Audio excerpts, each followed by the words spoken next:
कुंभ मेले में जो भगदड़ मची हुई है उससे कई लोग हताहत हैं और कई लोगों की जानें भी जा चुकी हैं, जिसे बार बार छिपाया जा रहा है। और वहाँ के अखबारों में कई तरह के जो लोकल न्यूज़ हैं उनसे पता चल रहा है कि फूल वाले, माला बेचने वाले या छोटे मोटे जो भी दुकानदार हैं, चाय वगैरह बेचने वाले, घूम घूम कर बेचने वाले, और यहाँ तक कि कई श्रद्धालु भी इस चपेट में आकर घायल हो चुके हैं।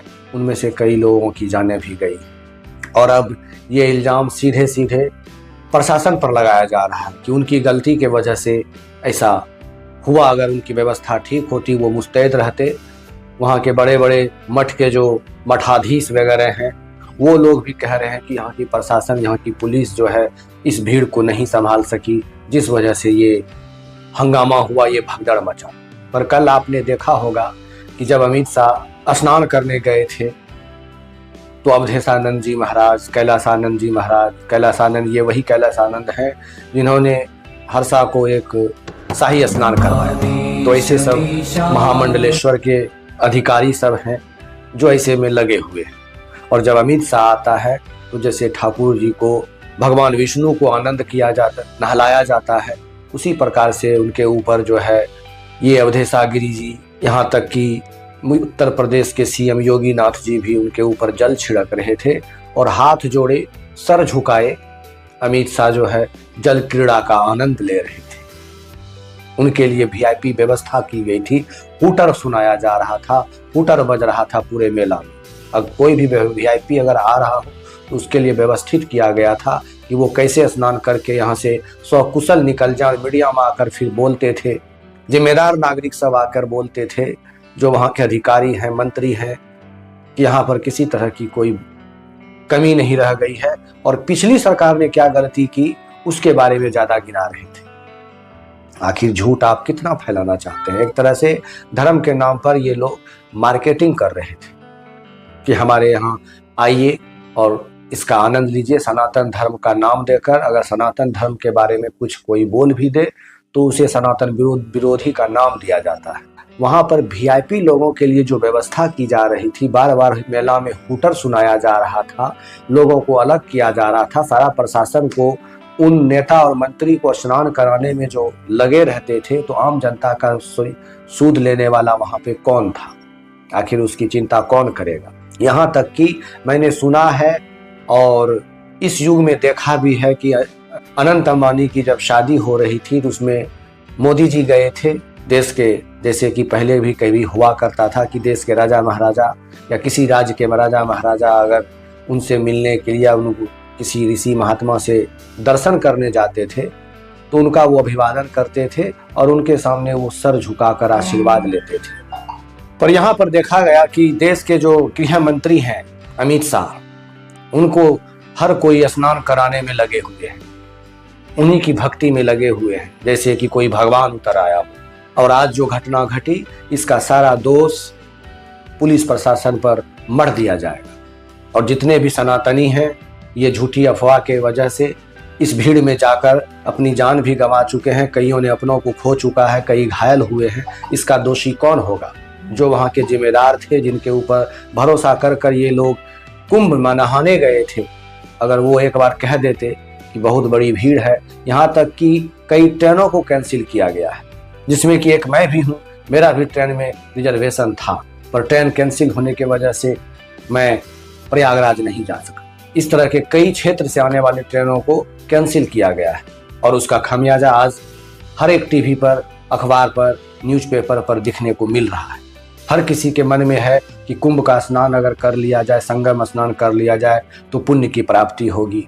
पर इस भगदड़ में अगर किसी की जान चली गई और जो वीआईपी हैं वो सारे जनता को दरकिनार करके भेड़ बकरी के तरह उनको आपस में रगड़ाने के, छोड़ देने के लिए और अपना शाही स्नान करके निकल जा रहे हैं, जिसमें कि शाही स्नान को अब अमृत स्नान का नाम दिया गया, इनका नाम भी बदल दिया गया। अगर आज ये कुंभ का मेला अच्छे तरीके से सफल हो जाता तो एक बार भी ये नहीं कहता वहाँ के जो सरकार में है कि पुलिस प्रशासन की वजह से ये मेला सफल हो चुका। और आज अगर भगदड़ मच गया तो ये नेता लोग एक बार भी नहीं कहेंगे कि हमारे जितने भी सिपाही थे उन सारे सिपाहियों को अपनी सेवा में लगा लिया। और वहाँ के पुलिस प्रशासन भी एक सेल्फी लेने के लिए अमित शाह के बेटे को, उनके बेटे की पत्नी को, जो भी उनके परिवार के हैं, सभी को स्नान कराने में लगे हुए थे।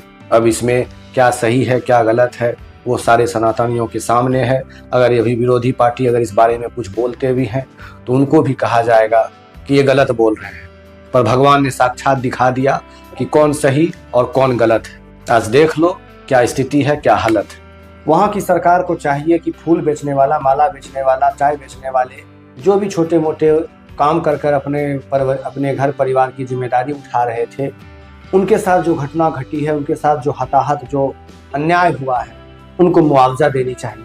और अब वहाँ के मुख्यमंत्री हर एक प्लेटफॉर्म पे बता रहे हैं कि आप श्रद्धालु किसी के अफवाह में ना आए, आप जहाँ हैं वहीं रहकर स्नान कर सकते हैं। इससे पहले वो कह रहे थे कि महाकुंभ में आकर स्नान करें, संगम में स्नान आकर करें। और अगर किसी विरोधी पार्टी ने स्नान कर लिया तो उनके बारे में ताबड़तोड़ प्रत्येक लोगों के मुंह से कुछ न कुछ कमेंट निकल रहा था कि पिछली सरकार ने ये व्यवस्था कर रखी थी, हमारी सरकार ने ये व्यवस्था कर रखी थी।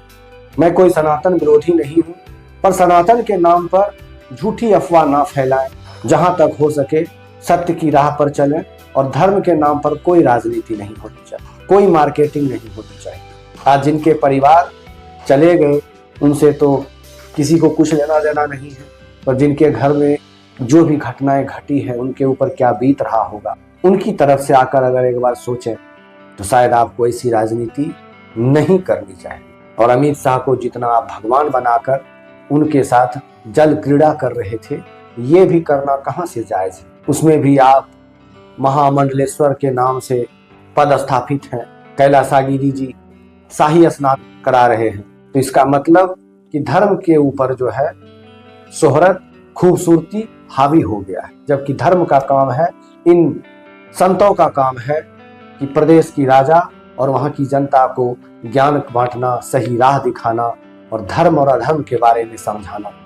पर ये लोग तो उनके साथ मिलकर लग रहा था कि ये भगवान की राह में नहीं निकले हैं, ये अमित शाह से ही मिलने के लिए निकले थे।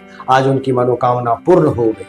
जो महामंडलेश्वर और ये संत के मार्ग पर चल रहे हैं उनके लिए तो सिर्फ एक ही उद्देश्य होना चाहिए कि भगवान की भक्ति में चले। बाकी उनके सामने किसी की कोई इतनी खिदमत नहीं होनी चाहिए जो खिदमत ये अपने गृह मंत्री के साथ करने में लगे हुए थे। इधर तो कहते हैं कि हम लोग बाबा भीमराव अम्बेडकर के संविधान को मानने वाले हैं, हर एक का हक एक बराबर होना चाहिए, कोई ऊंच नीच की भावना नहीं होनी चाहिए। तो फिर ये वीआईपी और जनरल कहाँ से आ जाता है?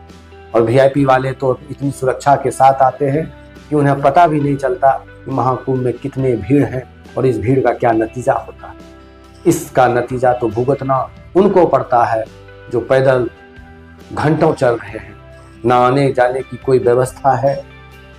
और आज भगदड़ के शिकार होकर इस बात को सत्य भी कर दिया कि आपकी कितनी व्यवस्था थी। और आज जब घटना घट गई तो आप कह रहे हैं कि जो जहां हैं आप वहीं रहें, हर एक तट पर आप स्नान करके निकल सकते हैं, अफवाहों में ना आए, ना किसी को किसी के अफवाह में आना है ना फैलाना है। तो इस तरह से सनातन के नाम पर, धर्म के नाम पर लोग गच्चा खाते आए हैं और बार बार खा रहे हैं। और आज जिनके परिवार के बीच से उन्होंने अपने परिवार को खोया है, आज उनको पता चला होगा कि कुंभ नहाने से कितना पुण्य हुआ। और अगर घर में ही नहा लेते तो शायद आज जान नहीं जाती। पर इन जनता का इसमें भी कोई दोष नहीं। वहाँ के जो जिम्मेदार थे, जिनके ऊपर भरोसा कर कर ये गए थे, इनके साथ छलावा हुआ, इससे ज्यादा कुछ नहीं।